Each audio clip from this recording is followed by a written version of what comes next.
This juicy roll will strike your guests to the heart.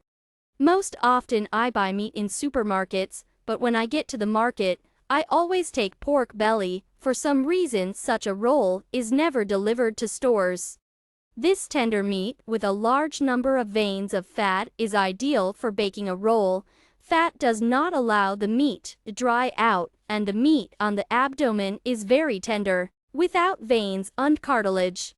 You can wrap anything inside the roll. This time I chose the spring version with wild cherry and dill. This meat is always fatty, but it is advisable to choose a piece where there is a thick enough layer of meat.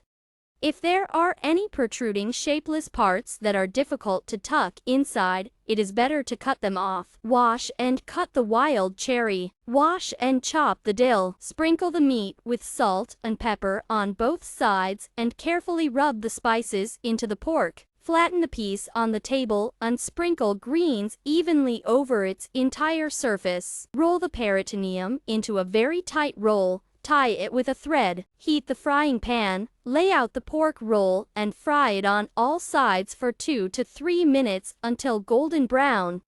Fry in a dry, well-heated frying pan on all sides until golden brown. Preheat the oven to 200 centimeters.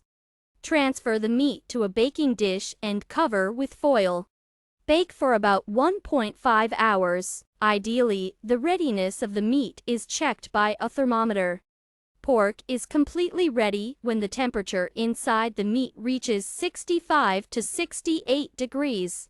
If there is no thermometer, the roll needs to be pierced with a knife with a long thin blade and see what color the juice stands out. If transparent, the meat is ready. If red or pink, it needs to be sent to the oven for another 20 to 30 minutes.